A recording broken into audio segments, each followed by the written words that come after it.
किसान महापंचायत में पहुंचे अखिलेश यादव। मथुरा के बाजना मंच से कैसी तस्वीरें आ रही हैं, सीधे आपको दिखाते हैं।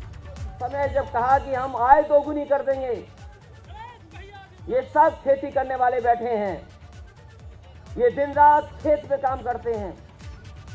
बताओ कौन सी पैदावार की आय दोगुनी हो गई? धान आया, बिक गया, किसी ने पूछा नहीं। कौन सी फसल की पैदावार बढ़ गई? और यही नहीं, बताओ इस वैश्विक महामारी में डीजल और पेट्रोल की कीमत कितनी बढ़ा दी। डीजल पेट्रोल जो लोग ट्रैक्टर से चल करके आए होंगे, जो खेती करते होंगे, वो पूछिए डीजल पेट्रोल कितनी बढ़ गई। हम ये जानना चाहते हैं इस किसान पंचायत के माध्यम से कि जो डीजल पेट्रोल की कीमत बढ़ी है, वो आखिरकार उसका मुनाफा का जा रहा कहाँ रहा है। इसलिए साथियों, जहाँ दिल्ली की सरकार ने 3 कानून हम पे लागू कर दिए, वहीं हमारे मुख्यमंत्री जी ने भी कुछ कम काम नहीं किए हैं। और शायद ही ऐसे मुख्यमंत्री किसी को मिले होंगे। पहनावे से और कहने से तो योगी हैं, लेकिन जो हमने पढ़ा है गीता में, जो हमें जानकारी मिली है, वो यही है कि योगी वही होता है जो दूसरे का दुख अपना दुख समझे। बताओ ये योगी हैं क्या? क्या हमारे किसानों का दुख दर्द समझ पा रहे हैं? कोई दुख हमारा समझ पा रहा है कि नहीं समझ पा रहा? और इधर तो अभी हरी टोपी तक बात नहीं आई है, हरी सफेद टोपी तक बात नहीं आई है, अभी तक तो लाल टोपी पे रुका हुआ है मामला। और ये हमारे किसान हैं, ये हमारे बुजुर्ग हैं, हमें बुजुर्गों ने यही सिखाया है। और खेत में अगर कोई भड़कता है तो वो लाल रंग देख करके भड़क जाता है, यही तो सिखाया बुजुर्गों ने। बताओ,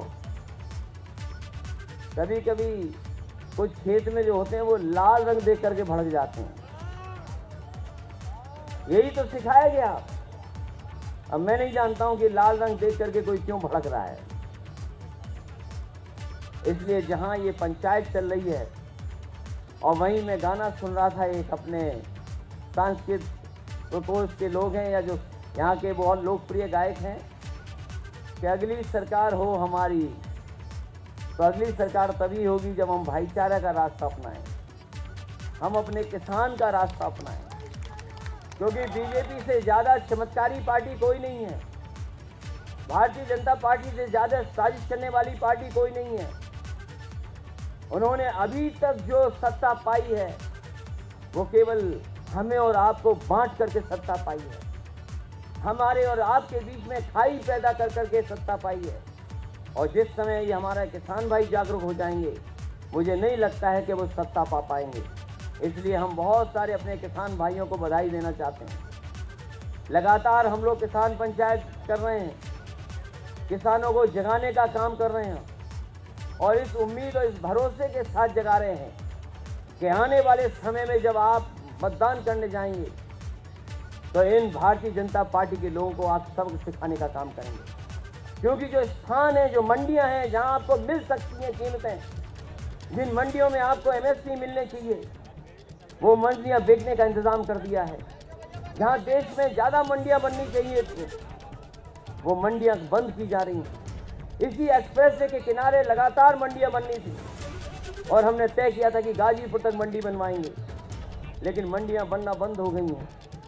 मंडियां अगर नहीं होंगी और ऐसे 3 कानून लागू हो जाएंगे, तो सोचिए हमारा आपका जो किसान जो पैदावार कर करके जाएगा, वो बाजार में कौन कीमत दे देगा? अगर किसान को बाजार के हालात से छोड़ दोगे, तो किसानों को कोई मुनाफा नहीं हो सकता।